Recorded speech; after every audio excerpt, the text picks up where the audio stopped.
sini. Ku rasakan kuasa yang tak terbatas.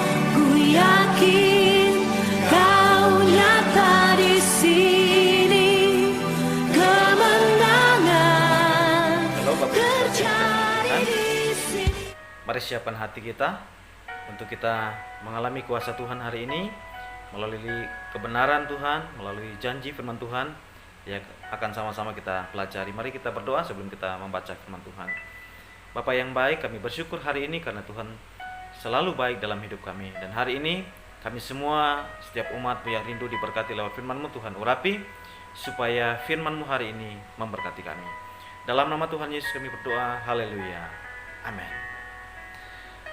Nah Bapak Ibu Saudaraku, hari ini firman Tuhan menyapa kita dengan sebuah janji yang luar biasa menurut saya, bahwa apapun yang kita alami di dunia ini, kalau kita mengandalkan Tuhan, kalau kita setia kepada Tuhan, maka Tuhan pasti akan memberikan kesanggupan buat kita untuk kita menerima dan menjalani hari-hari kehidupan kita ke depan ini. Karena itu mari kita membaca satu ayat di dalam 1 Korintus. Ini satu ayat firman Tuhan yang luar biasa. 1 Korintus 10 ayat 13 saya akan baca untuk kita. Firman Tuhan berkata seperti ini. 1 Korintus 10 ayat 13. Pencobaan-pencobaan yang kamu alami ialah pencobaan-pencobaan biasa yang tidak melebihi kekuatan manusia. Sebab Allah setia, dan karena itu Ia tidak akan membiarkan kamu dicobai melampaui kekuatanmu. Pada waktu kamu dicobai, Ia akan memberikan kepadamu jalan keluar sehingga kamu dapat menanggungnya. Nah Bapak Saudaraku, dalam ayat ini Paulus mau mengingatkan orang percaya di Korintus untuk tetap teguh dan kuat di tengah-tengah begitu banyak badai yang mereka hadapi, yang menghadang perjalanan hidup mereka. Orang percaya saat itu terjepit karena berada di tengah-tengah orang-orang yang menyembah berhala. Mereka menjadi bimbang dan ragu untuk mengikut Kristus. Paulus kemudian diingatkan oleh Roh Kudus untuk menguatkan kembali orang-orang percaya bagaimana Tuhan sudah menuntun dan memelihara perjalanan nenek moyang mereka keluar dari Mesir. Namun sebagian besar dari mereka gagal juga akhirnya. Nah perilaku buruk nenek moyang Israel dan dampaknya itu menjadi pelajaran bagi orang-orang Israel. Nah saya percaya ini juga menjadi peringatan keras buat kita hari-hari ini. Ini juga menjadi pelajaran buat kita, menjadi satu peringatan penting bagi saudara dan saya. Kita akan melihat bagaimana Tuhan menuntun kemudian orang-orang percaya di Korintus ini, karena Tuhan Yesus mau supaya tidak seorang pun orang percaya gagal dalam pencobaan seperti yang sudah dialami oleh umat Israel. Pencobaan yang mereka alami itu berkaitan dengan kehidupan mereka sehari-hari. Namun Tuhan tidak akan memberikan atau mengizinkan pencobaan yang melampaui kekuatan mereka, dan selalu ada jalan keluar bagi setiap pencobaan itu.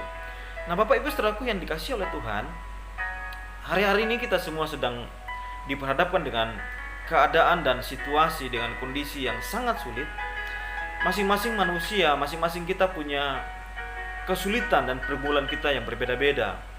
Tapi hari ini Bapak Ibu Saudaraku dengar baik, sebagai orang percaya kita masih punya Tuhan. Kita punya Allah yang adalah Allah Immanuel, Tuhan yang menyertai kita.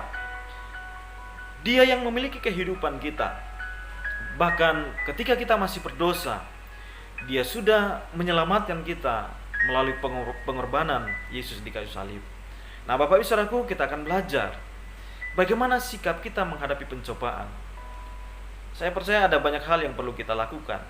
Nah hari ini kita akan belajar hal yang sangat relevan dengan kehidupan kita hari-hari ini. Bagaimana sikap kita menghadapi pencobaan.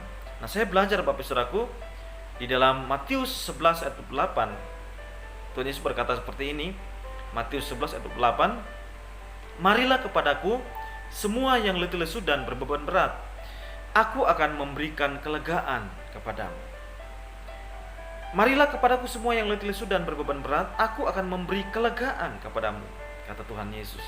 Dari kalimat ini saya mengambil satu kesimpulan, satu kalimat, bahwa sikap kita menghadapi pencobaan yang pertama adalah mari kita datang kepada Tuhan setiap hari.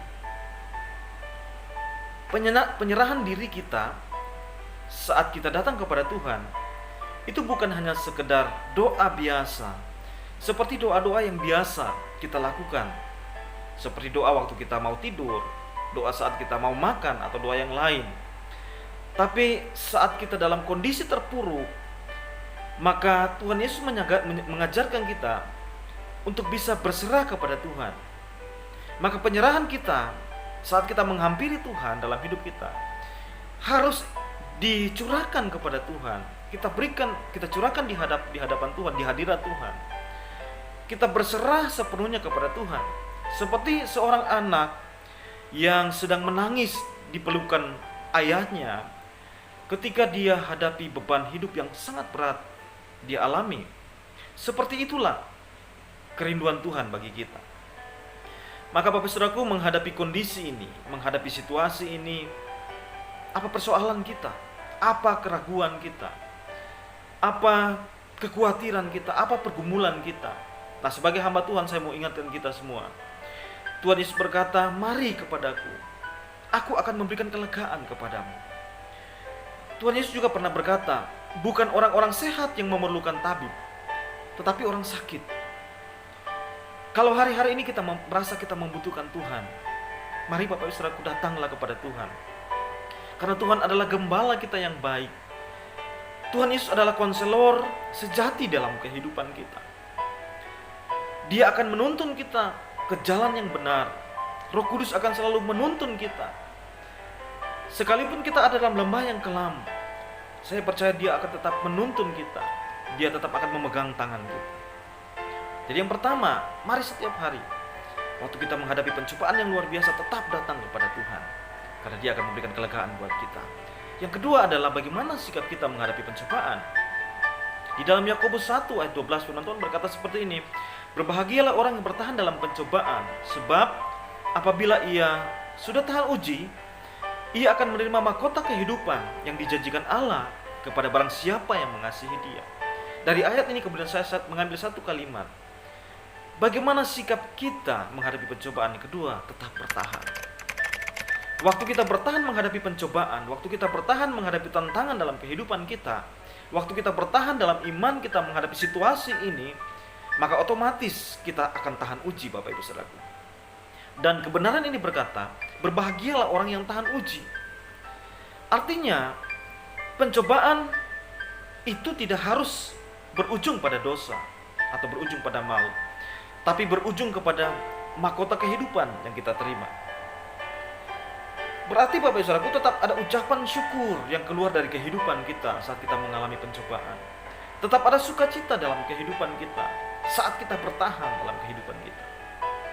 Karena bertahan di sini bukan berarti kita pasrah dan mengalah, tetapi bertahan berarti kita tetap siap dan kita tetap mengandalkan Tuhan dalam kehidupan kita. Bertahan berarti kita tidak takut dengan kondisi ini.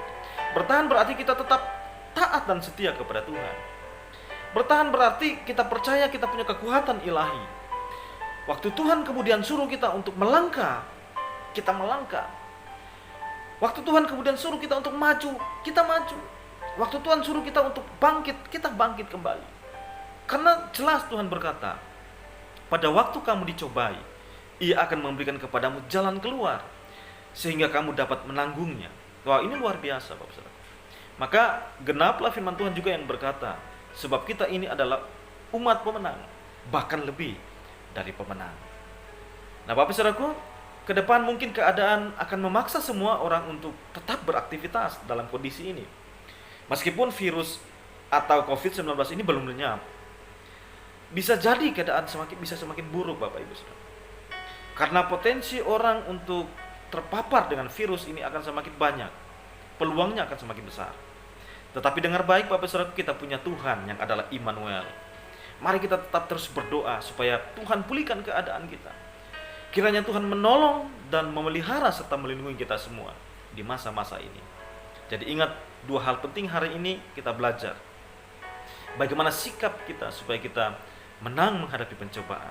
Yang pertama, mari kita tetap datang kepada Tuhan setiap hari untuk Tuhan bisa memberikan kelegaan buat kita. Yang kedua, mari tetap bertahan supaya kita bisa menjadi pemenang, bahkan umat lebih dari pemenang. Tuhan Yesus memberkati. Mari kita berdoa. Terima kasih Bapa untuk kebenaran-Mu. Kami percaya kebenaran-Mu memberkati kami hari ini. Hamba berdoa turunlah kiranya berkat dari Allah Bapa, kasih sayang dari Tuhan kami Yesus Kristus, pertolongan dari Roh Kudus akan selalu menyertai kami semua. Hamba berdoa apapun keadaan umat-Mu, Engkau hadir dalam kehidupan mereka, memberikan jalan keluar bagi mereka. Dalam nama Tuhan Yesus kami berdoa. Haleluya. Amin.